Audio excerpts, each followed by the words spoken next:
अस्सलाम वालेकुम दोस्तों, मैं हूं शाह रसूल। आप देख रहे हैं टेक्नोलॉजी इन। दोस्तों, आज की वीडियो में आप लोगों के लेके आया हूं Xiaomi Redmi Note 5 का रिव्यू।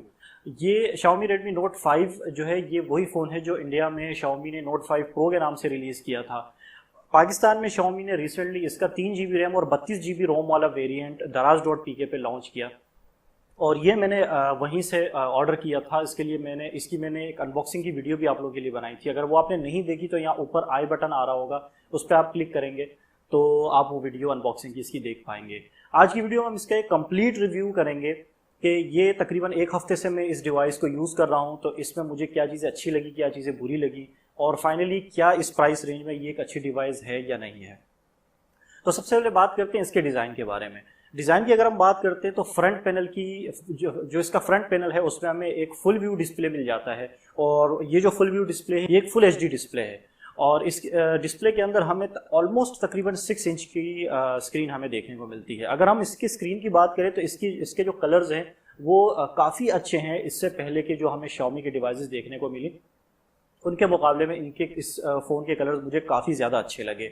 दूसरी चीज़ इस डिस्प्ले में जो मुझे लगी, इसके जो व्यूइंग एंगल्स हैं वो भी मुझे बहुत अच्छे लगे। अगर साइड से अगर इसके डिस्प्ले को इस तरह देखें तो आपको इसमें किसी किस्म की प्रॉब्लम आपको नहीं मिलेगी। तो ओवरऑल डिस्प्ले बहुत अच्छा है। यहाँ पे 6 इंच का डिस्प्ले है और फुल एचडी डिस्प्ले हमें यहाँ पे Xiaomi इस फ़ोन में दे रहा है। उसके बाद अगर हम बात करें इसके बैक पैनल की, तो बैक पैनल पे आप देखेंगे कि आपको जो मेन हाईलाइट है इस फोन का, मैं करीब से भी आपको दिखा देता हूं, वो है इसकी कैमरा प्लेसिंग। इसके जो कैमरा प्लेसिंग है वो बिल्कुल आईफोन 10 की तरह प्लेस किए गए हैं। ड्यूल कैमरा सेटअप हमें यहाँ पे मिलता है Xiaomi Note 5 के अंदर। और ये जो ड्यूल कैमरा है इसमें से एक कैमरा 12 मेगापिक्सल का 2.2 एपर्चर का है, जबकि दूसरा जो कैमरा है हमारे पास वो 5 मेगापिक्सल का 2.0 एपर्चर का है। ड्यूल जो यहाँ पे कैमरा सेटअप दिया गया है, इसमें जो सेकेंडरी कैमरा है उसका मकसद है आपके बैकग्राउंड को ब्लर करना, जिसको हम पोर्ट्रेट मोड भी कहते हैं। तो कैमरे की परफॉर्मेंस की अगर हम बात करें तो ओवरऑल कैमरे की बहुत अच्छी परफॉर्मेंस है। यहाँ पे मैं आपको चंद तस्वीरें दिखा रहा हूँ जो मैंने इसके बैक कैमरा से ली थी। इसमें कुछ पोर्ट्रेट मोड्स भी हैं और नॉर्मल मोड्स भी हैं। यहाँ से आप देख के आप अंदाज़ा कर सकते हैं कि इसकी जो कैमरे की परफॉर्मेंस है वो बहुत ज़्यादा बेहतर है। अगर हम वीडियो रिकॉर्डिंग की बात करें तो ये जो कैमरा है ये हमारे पास 1080p पे रिकॉर्डिंग कर सकता है, यानी HD रिकॉर्डिंग कर सकता है। 4K रिकॉर्डिंग हमें यहाँ पे इस कैमरे के अंदर नहीं मिलती है। अगर हम बात करते हैं इसके फ्रंट कैमरा की यानी सेल्फी कैमरा की, तो यहाँ पे हमें 13 मेगापिक्सल का एक फ्रंट कैमरा मिल जाता है सेल्फी के लिए। और एक अच्छी बात यहाँ पे ये है कि इस सेल्फी कैमरा के साथ हमें फ्लैश भी मिल जाता है, जिससे हम अपनी जो सेल्फीज है उनको मजीद निखार सकते हैं। तो कैमरा डिपार्टमेंट में यहाँ पे इस फोन ने बहुत अच्छा काम किया यहाँ पे Xiaomi ने, क्योंकि हमने जितने भी फ़ोन अभी इससे पहले हमने Xiaomi के देखे हैं वहाँ पे हमें कैमरा परफॉर्मेंस जो है वो इतनी ज़्यादा अच्छी नहीं लगी। लेकिन ये फ़ोन उन सब फ़ोन से मैं कहूँगा कि बिल्कुल हटके है। यहाँ पे कैमरा इसका आउट क्लास है, चाहे वो सेल्फी कैमरा हो या इसका बैक कैमरा हो। और बैक कैमरा पे चूंकि हमें ड्यूल सेटअप मिल रहा है तो इसका जो पोर्ट्रेट मोड है वो भी बहुत ज़बरदस्त है। यहाँ पे ये मैंने आपको तस्वीरें भी चंद दिखा दी हैं, इससे आप अंदाज़ा लगा सकते होंगे।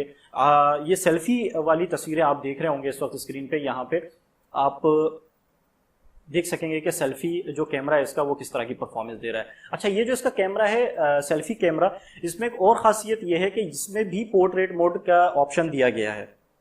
लेकिन ये जो पोर्ट्रेट मोड है ये सॉफ्टवेयर एल्गोरिथम के थ्रू कैप्चर करता है ये कैमरा, तो इतनी ज़्यादा अच्छी परफॉर्मेंस हमें नहीं मिलती। ये जो इस वक्त मैं आपको सेल्फी दिखा रहा हूँ ये इसके फ्रंट कैमरे से ली गई है। थोड़ा सा अगर आप इसको गौर से देखें तो यहाँ पे एजिस पे वो अच्छी परफॉर्मेंस हमें नहीं मिली जो इसके बैक कैमरा में ड्यूल कैमरा होने की वजह से मिली है। लेकिन फिर भी ओवरऑल कैमरे की मुकाबले में अगर हम देखें इससे पहले की जो Xiaomi के जो फ़ोन थे हमारे पास, तो ये जो फ़ोन है इसकी परफॉर्मेंस ज़्यादा अच्छी है मैं समझता हूँ इससे पहले वाले Xiaomi के फ़ोन्स के मुकाबले में।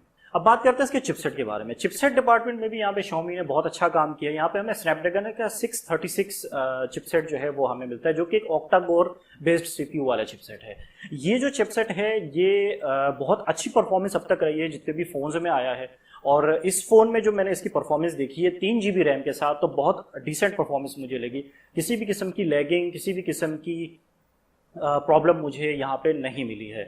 अच्छा, एक और चीज़ मैं आपको बताऊं, ये जो स्नैपड्रैगन 636 है ये फास्ट चार्जिंग सपोर्ट करता है। लेकिन मुझे हैरत ये हुई कि इसके फ़ोन के साथ बॉक्स में हमें फास्ट चार्जर नहीं मिलता है। ये मुझे मैं डिसअपॉइंट हुआ पर्सनली, क्योंकि देखिए Xiaomi ठीक है हेडफोन तो आप नहीं दे रहे हो, लेकिन एटलीस्ट आप फास्ट चार्जर तो दें। अगर आपका फ़ोन जो है वो फास्ट चार्जिंग सपोर्ट करता है तो आप इसके साथ आपको फास्ट चार्जर भी देना चाहिए था। लेकिन इसके साथ जो चार्जर आता है वो फास्ट चार्जिंग सपोर्ट नहीं करता। तो मजबूरन आप अगर फास्ट चार्ज करना चाहते हैं अपने फ़ोन को, तो आपको इसके लिए अलग से एक फास्ट चार्जर का इंतज़ाम करना होगा। जीपीयू की बात करते हैं तो यहाँ पे हमें एड्रीनो 509 का जीपीयू मिलता है, और इसकी परफॉर्मेंस, मैंने काफ़ी गेम्स इसमें खेले तो परफॉर्मेंस मुझे इसकी अच्छी लगी।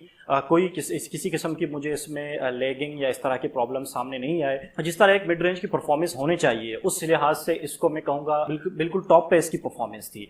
अच्छा, एक चीज़ इसके अलावा अगर हम इसके हीटनेस की बात करते हैं तो ज़्यादा गेमिंग अगर आप करते हैं या बहुत ज़्यादा आप जो है यूट्यूब पे वीडियोज़ वगैरह देखते हैं तो थोड़ा सा ये जो ऊपरी हिस्सा है ये इसका हल्का सा वार्म हो जाता है, लेकिन हीट नहीं होता, फ़ोन हैंग बिल्कुल भी नहीं होता, हल्का सा वार्म हो जाता है।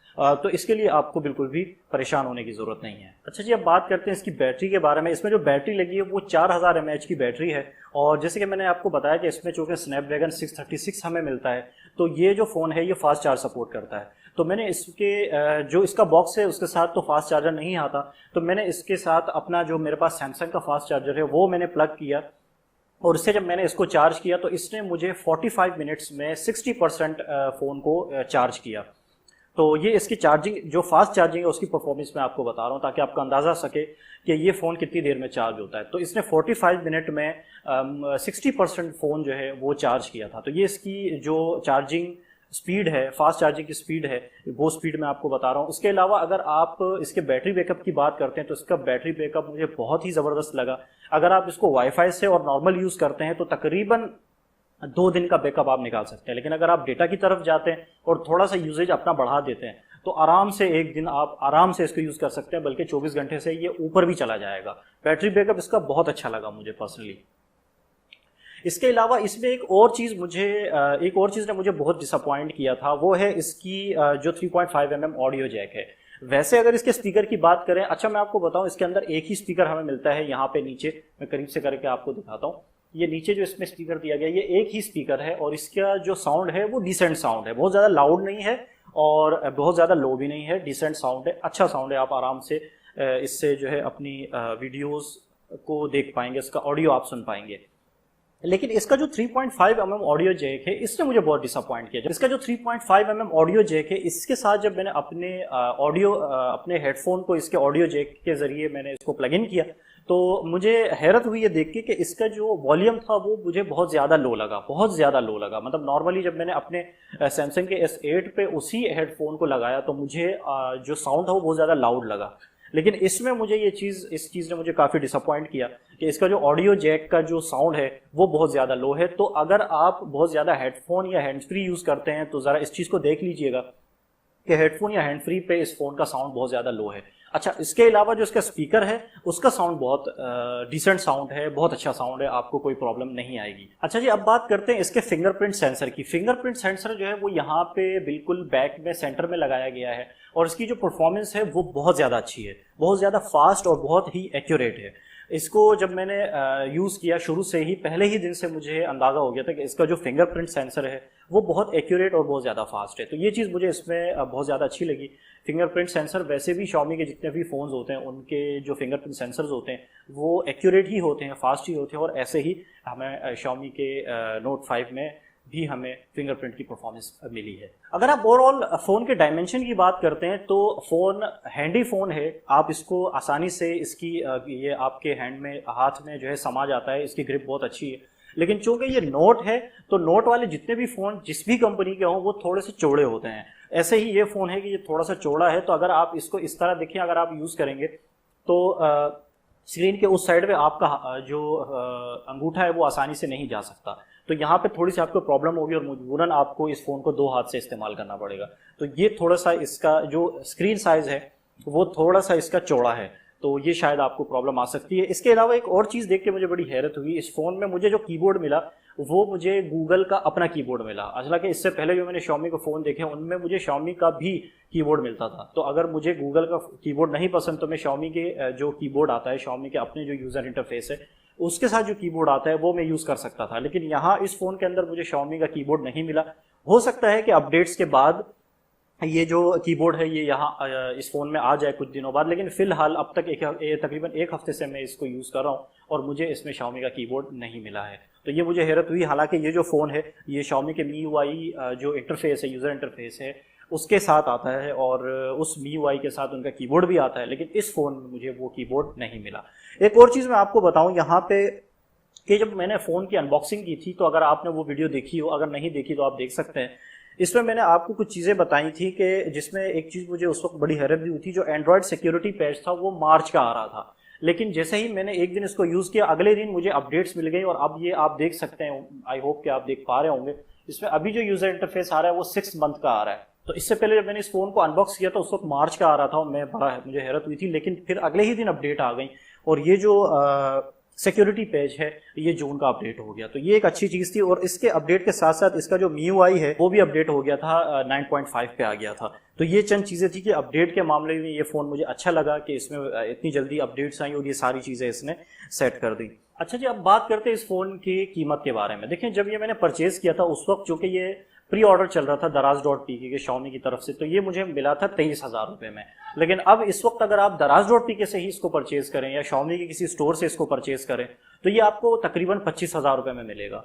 ठीक है, हो सकता है थोड़ा बहुत डिस्काउंट मिल जाए, लेकिन हम इसको 25,000 रुपये में ही कंसिडर करते हैं, क्योंकि इस वक्त जो मार्केट प्राइस हैं इस फ़ोन के Xiaomi की तरफ से पाकिस्तान में वो 25,000 रुपये हैं, 3 GB 32 GB वाला वेरिएंट। तो इस प्राइस रेंज में जो मुझे अच्छी चीज़ मिली, जो मुझे अच्छी चीज़ इस फ़ोन के बारे में लगी, जो हमें नहीं मिलती, वो है इसकी फास्ट चार्जिंग। इस प्राइस रेंज में मुझे कोई भी फ़ोन फ़िलहाल नहीं मिल रहा जो फास्ट चार्ज सपोर्ट करता हो। तो ये बहुत अच्छी बात है इस फ़ोन की कि 25,000 रुपये के प्राइस रेंज के अंदर आपको फास्ट चार्जिंग सपोर्ट करने वाला फ़ोन मिल जाता है, ड्यूल कैमरा सेटअप मिल जाता है, फुल स्क्रीन मिल जाता है और ओवरऑल अच्छी परफॉर्मेंस आपको मिल जाती है। तो मैं डेफिनेटली आपको सजेस्ट करूंगा ये फ़ोन अगर आप परचेज़ करना चाहते हैं तो डेफिनेटली परचेज़ कर लें।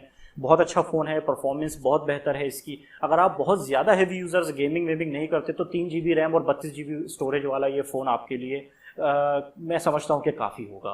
एक और चीज़ इस फ़ोन के बारे में आपको बताऊँ कि ये जो फ़ोन है हमारे पास, ये ड्यूल सिम सेटअप के साथ आता है। इसमें ड्यूल सिम आप एक वक्त में इस्तेमाल कर सकते हैं या फिर एक सिम और एक आप अपने पास यहाँ पे मेमोरी कार्ड इसको एक वक्त में इस्तेमाल कर सकते हैं, यानी हाइब्रिड सिम वाली स्लॉट यहाँ पे आपको मिलती है। अगर हम बात करें इसकी 4G स्पीड की, तो मैंने इसमें Zong का 4G चलाया जिसमें मुझे इसकी परफॉर्मेंस बहुत बेहतर लगी। इसके अलावा मैंने यूफोन का जो डेटा है वो भी मैंने इसमें चलाया और यूफोन की परफॉर्मेंस मुझे इसमें ठीक लगी, लेकिन Zong की ज़ाहिर एक 4G ज़्यादा अच्छी स्पीड है, तो Zong की स्पीड मुझे यहाँ पे बहुत अच्छी लगी और फ़ोन जो है उसने बहुत अच्छी परफॉर्मेंस दी मुझे। तो दोस्तों, मैंने पूरी कोशिश की कि इस वीडियो में इस फ़ोन के हवाले से साइड बाय साइड हर चीज़ में आप लोगों को कवर करूँ, जो भी डिटेल्स थी, जो मुझे अच्छा लगा इसमें, जो मुझे बुरा लगा, सारी चीज़ें मैंने कोशिश की आप लोगों को बताने के लिए। उम्मीद है वीडियो आपको पसंद आई होगी। फिर भी अगर आपको लगता है कि इसमें कोई चीज़ मैं मिस कर गया हूँ और आपके माइंड में किसी किस्म का कोई सवाल हो Xiaomi के Redmi Note 5 3 GB वाले वेरिएंट के हवाले से, तो नीचे कमेंट करके आप मुझसे वो सवाल कर सकते हैं, मैं आपको उसका जवाब दूंगा। उम्मीद है दोस्तों वीडियो आपको पसंद आई होगी। वीडियो पसंद आई हो तो वीडियो को लाइक ज़रूर कर लीजिएगा, चैनल को सब्सक्राइब कर लीजिएगा। अपना बहुत ख्याल रखिएगा। अल्लाह हाफिज़।